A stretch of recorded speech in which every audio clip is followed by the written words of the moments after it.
words, I'm in state X with sequence, the first thing's A and the rest is B. There must be a transition from X given input A to some state Y, and then some sequence of transitions from Y given the rest of the input that gets me to the final. You see the idea? Now, you'll notice that there could be multiple possible ones, and this could actually would explore those possibilities. And then finally, once I've exhausted all the inputs, all the rest, I'd better end up in a final state, a valid final state, which I write out. So you'll notice you could actually code up. Let me just ask you, if you felt really fluent and comfortable in Prolog, would this be a lot easier way of coding up those assignments in 236 than what you actually did? Okay. So, but it may not be, this is not the way I would write an operating system. Okay. So again, one of the recurring themes for the class is the right tool for the right job. So this is one kind of thing it can do. All right, let's look at some other examples. Sorry, if you're sort of following along with the distributed slides, just switching sets to today's stuff.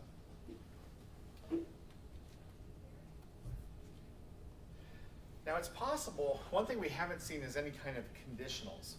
And so you've seen in logic, sometimes you'll have things like A implies B, right, which you can actually code in alternative other kinds of logic. But sometimes it's useful to actually have the effect of conditionals, but it's somewhat more the notion of this being true implies this being true, otherwise this might be true. So notice it's like an if then else in an imperative language, but it's much more if this is true, this must be true, else this must be true. So here's an example using that kind of a thing. This is quicksort in Prolog. So let's look through. First off, the partition. You guys have all seen quicksort, right? You know the basic ideas. The idea is you're going to pivot. You'll pick one of the elements as a pivot, and then you partition it so that everything that comes before the pivot is smaller and everything after the pivot is larger. And if you keep doing that recursively by subdividing, you get a divide and conquer and log n sorting. So let's look at the partitioning step. If I partition an empty list, so notice the form is partition this list with this as the pivot value, such that this is the list of all the things that are smaller, and this is the list of all the things that are bigger. Okay? So you can think of that as more of a validation. If I gave you, here's a list, here's the pivot, is this the list of all the things in this list that are smaller than the pivot? And is this the list of everything that's, in our case, we'll do greater than or equal to the pivot? So you could check that. But remember, Prolog can also treat these as variables to be solved for.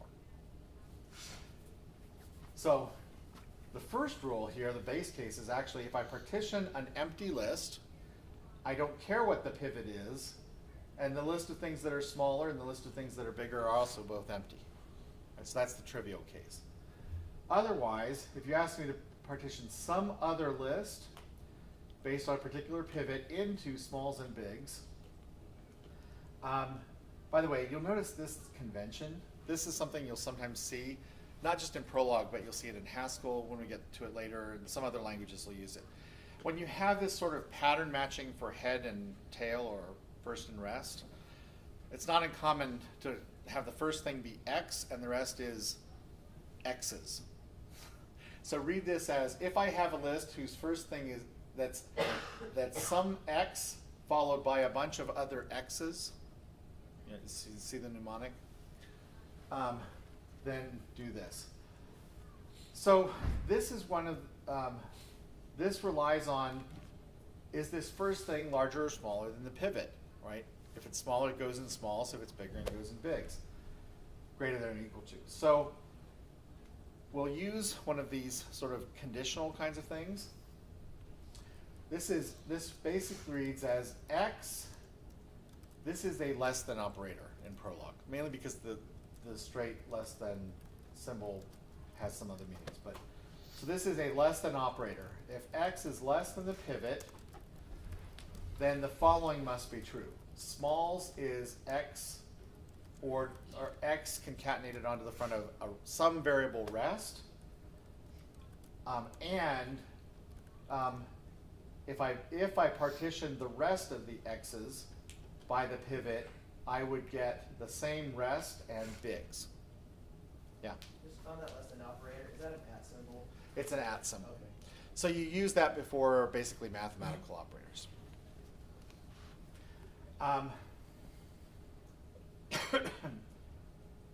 And then notice the form. So basically this is, if X is less than the pivot, this and, notice the comment, and this must be true. Or let your imperative programmer brain kind of think else here. Otherwise, bigs must be X and the rest of the bigs, still to be determined. And if I partition the rest of the list by the pivot, it would give me smalls and the rest of the bigs. So you'll notice that, again, it's framing it in terms of solving for. You're solving, these two are inputs, you're solving for smalls and bigs, or it will solve for small and bigs, and ultimately it will do it by driving down to this kind of a base case. And then as it's building back up, it builds rest and then also smalls and bigs. So that's partition. I want to just kind of see that kind of a way of building a conditional into there. So if something's true, this, notice it's all in parens because of the or. So if this is true, then this must be true, else this must be true. Okay. And then the rest of it is basically, quicksort itself is, if you ask me to quicksort an empty list, it's an empty list. This dash dash greater than is, or sort of a long arrow. Notice this one's a dash greater than, sometimes called just an arrow. This is a longer arrow. This is used for, it's a particular type of clause supported in Prolog that in essence is list construction. So you basically say, this is something and or comma, then something, comma, then something, period. So you can actually use this for a more compact form of list construction. So sorting an empty list is an empty list. If you ask me to sort some list that's X followed by X's, this, you're not going to have to use these for the assignment. I just wanted you to see that you can do it. You can basically say, well, first issue this query and instantiate some variables, and then build a list out of that. So the curly braces sort of loosely can be thought of as execute this and instantiate any variables in it. So if you ask me to quicksort some list, partition that list by the pivot. So notice we're just blindly using the first thing as the pivot into smaller and bigger. And then, so in other words, do this. This will instantiate and solve for those smaller and bigger variables. And then the result list is the result of sorting the smaller, the pivot itself, and sorting the bigger. So here's where you encode partition. Here's where you sort of have the divide and conquer quicksort. Okay. So I wanted you to see a couple of other kinds of constructs that you can do with it in terms of conditionals and then list construction. Let me show you one other example here. This one's kind of a fun one, but it's going to take some walking through. Let's use it to play 20 questions. Okay. So we're going to do 20 questions with animals. So I'm thinking of an animal, and you can guess what it is. Or more importantly, you pick the animal, and it's going to guess what it is. Now it's going to be, just to place some reasonable constraints, this is the list of animals that you can choose from. Okay. It can't do open-ended, but you could encode as many animals here as you wanted to. So let's actually have it gain more information by asking you questions. Right? So the computer is trying to figure out the animal, and you guess the animal. So here's how it's going to do it. We're going to start with basically a query that says go period. In other words, go period is to be solved for. It's much the same way as solve dot or solve period in the puzzles or the template we gave you for the puzzles. So you begin the query by saying go dot. In other words, solve for some, or show that go is true. So go is true if I can hypothesize some animal. Notice that's capitalized, that's a variable. So I'm going to hypothesize some animal, and then I'm going to write out what the animal is. And I'll explain the undo in a minute. So hypothesize is I'm going to ask you questions and guess it, and then I'm going to write out what that actually is. So its job is to solve for this animal variable. So let's look at hypothesize. Hypothesize is going to be constructed the following way. Hypothesize cheetah, that is true. In other words, animal equals cheetah if the cheetah variable is true, or Adam is true, and so on. There's also going to be an unknown case, meaning it can't figure it out. So let's walk through actually for an example. And there's 2 more slides of code here with this. So don't worry if you're not getting all the picture yet. I haven't shown it to you.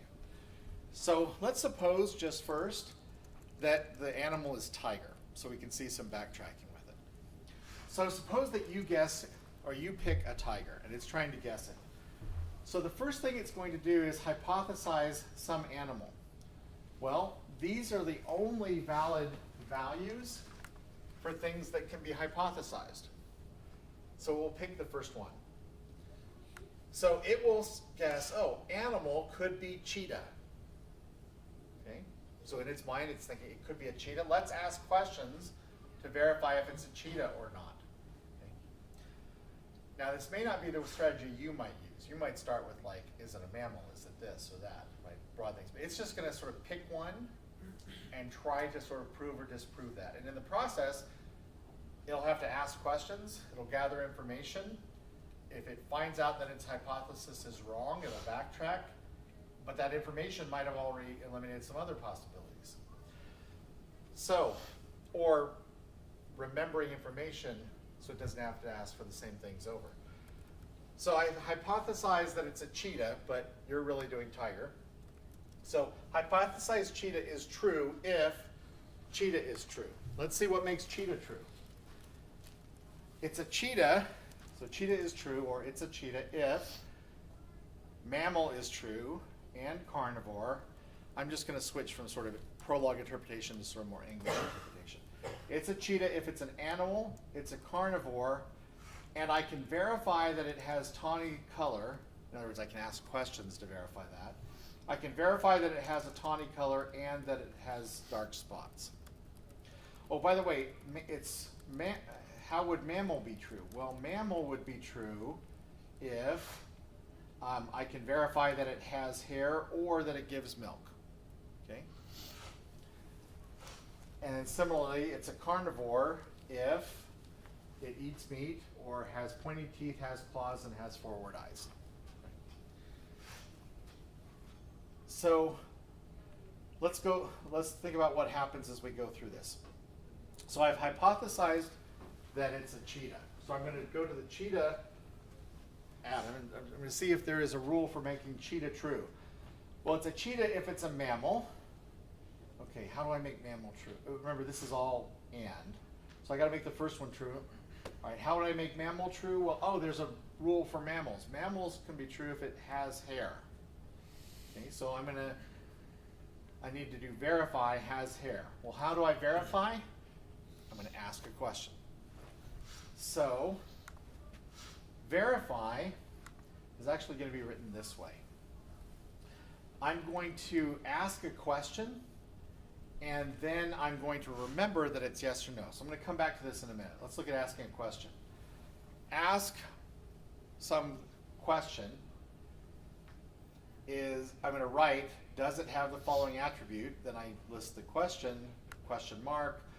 I read a response, so I can actually do I/O in Prolog. As it's trying to find solutions to things, it can print out stuff we've seen write, but it can also read things in and ask for more information. So I'll read in a response, and then this basically is if the response is yes or the response is Y, then, so notice we're using the conditional, I'm going to assert yes to that question, else I'm going to assert that it's no to that question. So here's what assert does. Assert, on the fly, adds rules to the knowledge base. So you can have a static knowledge base that you start with, but as it gains more information, it can actually add to its own knowledge base. And that's what assert does. Assert simply is the same as if I'd taken this and actually encoded it in the knowledge base. So let's see what happens. I'm trying to verify that it has hair. So I go to verify. The first thing I'm going to do is actually see, have I asked this question before? So in other words, I'm going to use a sort of a nested, think of this as an if, else kind of a thing. I'm basically going to say, do I already know that the answer to this is yes? If so, I verified true, and I don't have to ask the user again. Else, so the semicolon, else, have I verified that it's no already, in which case, fail.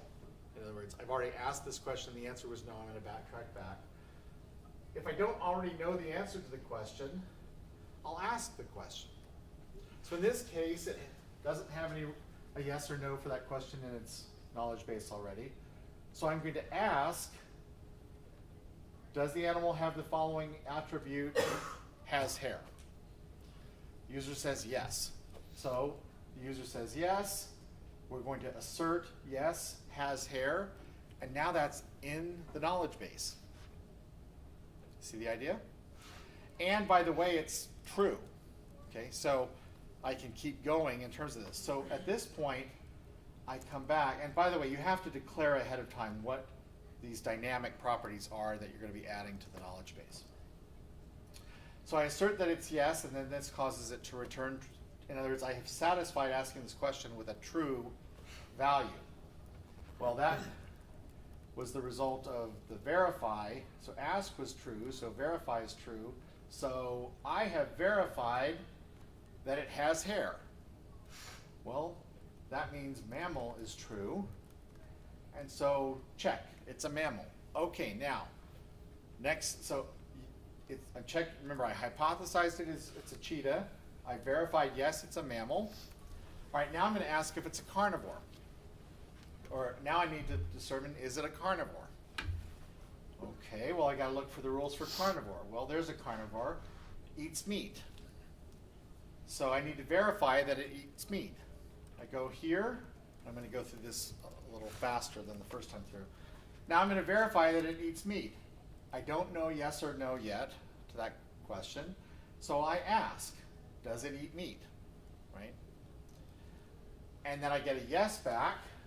And so I assert that and add that to the database. Yes, it eats meat.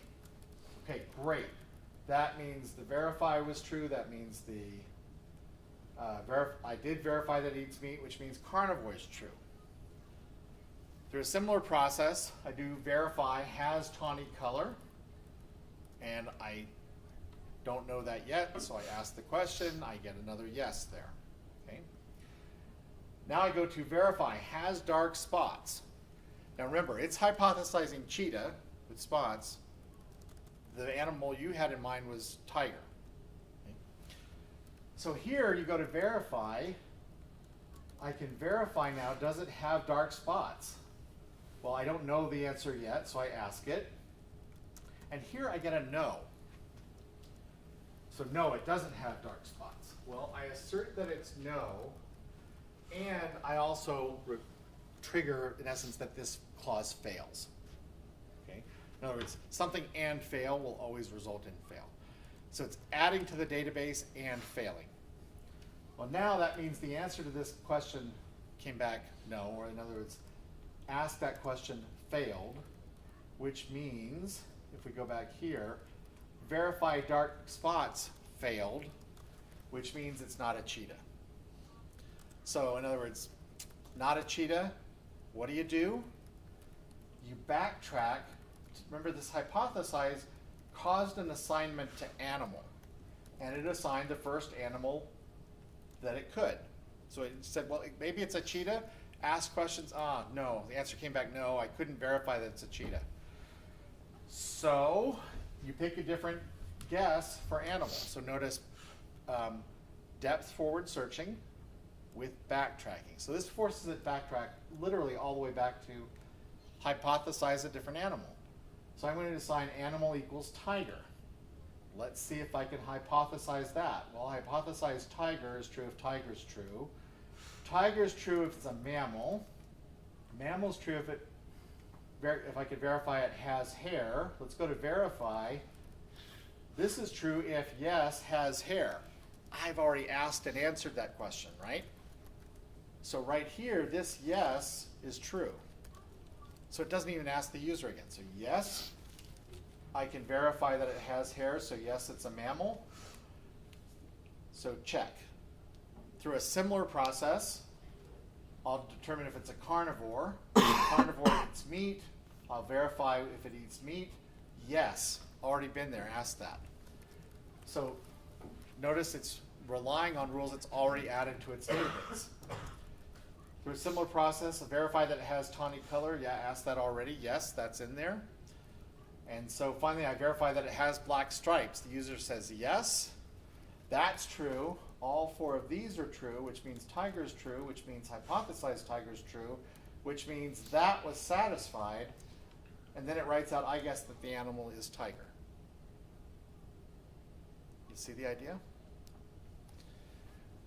So it's it's both sort of involved and simplistic kind of at the same time. Simplistic is in terms of you could build much, much more complicated, but involved in that there's a number of steps here.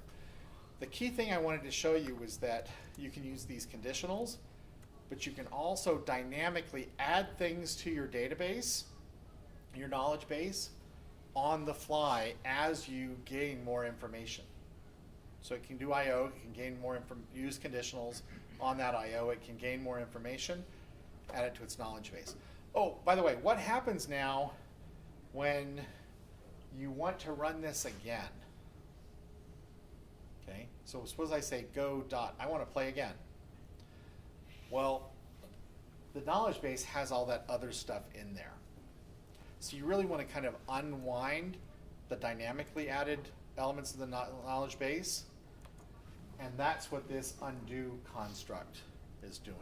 We're going to define undo as retract all the things that we put in the yes, the dynamically added yeses, and retract all the dynamically added no's. This sort of says take this out of the database. So assert adds it to the database, retract pulls it, the knowledge base.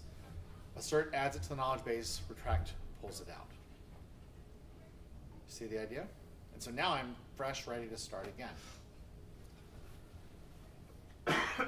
So let's take our remaining time and just, I've been kind of talking all along about how it works, but let's be a little more concrete about it. All these kinds of things, the chess queen's problem, remember I described, you're going to guess what row, what column the second row can be in. So you're going to place something in the first row. You're going to place something in the column row so it doesn't conflict with you're going to pick a column in the second row so that that queen doesn't conflict with the first one. They're not attacking. And then you might try to pick something in the third row, in the fourth row. Eventually you say, this isn't working. So you backtrack back to the last decision you made, try a different option. and then run with that depth forward. Similarly with a lot of natural language processing, robotic planning, well, maybe I don't know the whole path, but I know I can go here or here or here.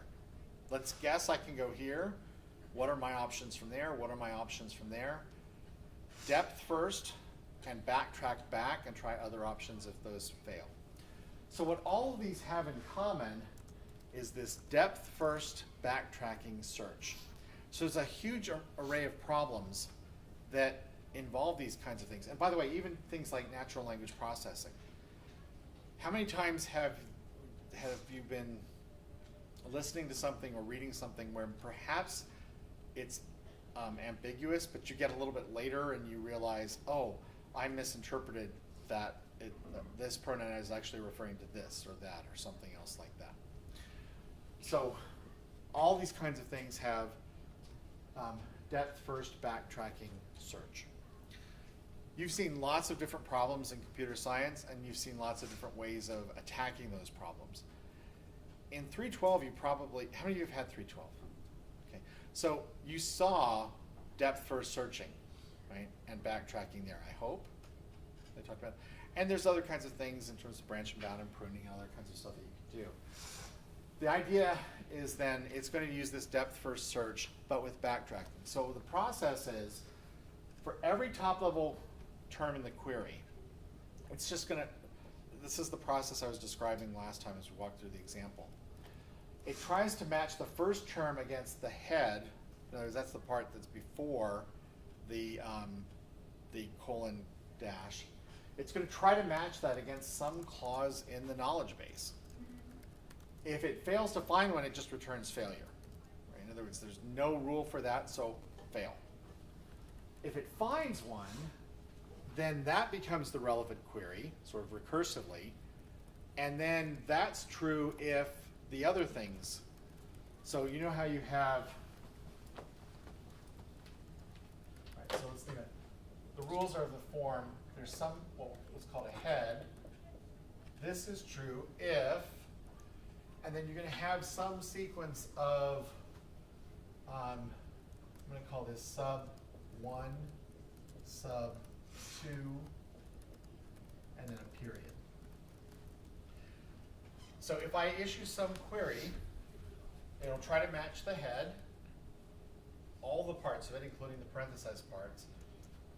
And if it finds a match, it then says, oh, well, let's see if I can show that that's true. Well, that's true if these are true. So now this becomes the goal. And then once I can show this is true, then this becomes the goal. And it short circuits that. If at any point I fail to achieve this goal, this fails, which means I backtrack back to whatever I was doing when I tried to match this one. So you start with a goal.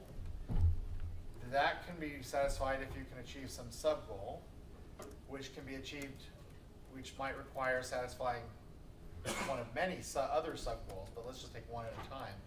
Some sub-goal and then another sub-goal and so on. And so that's the depth first nature of it. But at any point, so if it fails, it returns failure. If it finds one, right, then it becomes the current query and recurses. If that succeeds, by going all the way down to finally you get to some fact that you just say, yes, that's true, then it just returns success. And then also, here's the key thing, along with any bindings used to succeed. Okay. Similarly, if it fails, it just backtracks back to the last decision point, which could be rule that it tried to apply, or it could be assignment of variable, and then it tries a different option. And in the end, it's going to bottom out when it reaches a fact or when it just fails. So let's look at this. Actually, sorry, let me just mention this last point here. So again, it'll apply a rule, and then that's true if some other rule can be met or goal can be satisfied. Then it can be, that's true if some other goal, and so on. Sometimes, though, you're going to run into variables. So what you do is you find the first match that works for that variable. In other words, this is what's called instantiating a variable in Prolog. It just does an assignment to that variable. The same way the first thing it did was assign animal equals cheetah in that example we're doing. And then it continues to run with that. If it fails, it backtracks back to that decision point and says, okay, is there a different one? Oh, okay, I hypothesize, so the goal is hypothesize animal, that matches hypothesize cheetah, that failed. That matches, but it could also match hypothesize animal, or sorry, hypothesize tiger, that succeeded. Okay. Yeah? I noticed that sometimes in the example you showed us, you had two different heads. So, well, I guess you had Yes. two, like the same head twice. Right. But So remember the idea is, so this first part, it tries to match the term against the head of a clause in the knowledge base. So it'll try to match this. So this says this can be satisfied if these, so it will search through the base and say, oh, here's a match. Let's see if that can be shown to be true. Well, I've got to do the sub-goals and sub-goals there and so on. Suppose this ultimately fails though. Well, if there's another one with the same head in the knowledge base, it will then try that, and then it will try that. And it will do them in order. So this is where you get some control over the order in which it's going to be doing searching by the ordering of how you put things in the knowledge base. And that's going to be somewhat crucial with this next assignment. So again, depth first search, anytime you fail, you backtrack back to your most recent decision point and try another option. And that might mean backtracking way back and going down some whole other really large branch of the tree. Okay, now just a quick clarification. What we've seen so far is data log, what's called databases and logic. There are actually a few, and you saw some of data log earlier, but you were mostly just working in terms of parsing it as a possible thing for 236. So data log is more databases and logic. There's actually some additional things that actually are in full-blown Prolog, in other words, programming in logic. It's got a lot more complex terms in terms of records, lists, trees, things that make it a much richer language than just what we've seen. But we wanted you to just see sort of the, at least the tip of the iceberg with it, the core ideas. The key thing is that when you get much more complicated things, you end up with a thing called unification. This starts to be a little bit different from depth first searching. This starts looking a little bit more like, have you all had linear algebra? Okay.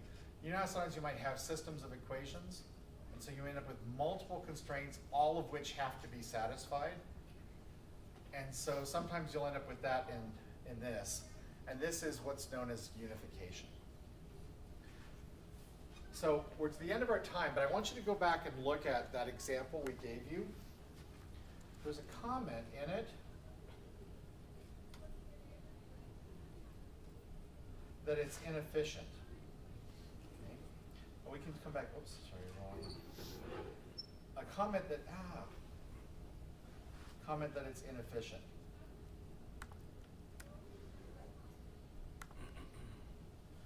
And I want you to think about why, and mainly I want you to think about how it could be better. So think about this. I have to assign a value to crow tie. Then I have to assign a value to Evans tie. And then I have to assign it to Hurley tie, and then to Spiegler tie. And then I'm going to make sure that they're all different. So what it's going to do is it's actually going to do Cupid, Cupid, Cupid, Cupid, all different fails. All right, backtrack to the last decision. That was Spiegler tie. All right, Cupid, Cupid, Cupid, happy faces. That fails the all different. So think about how you could do that more efficiently. And we'll pick up with that next time.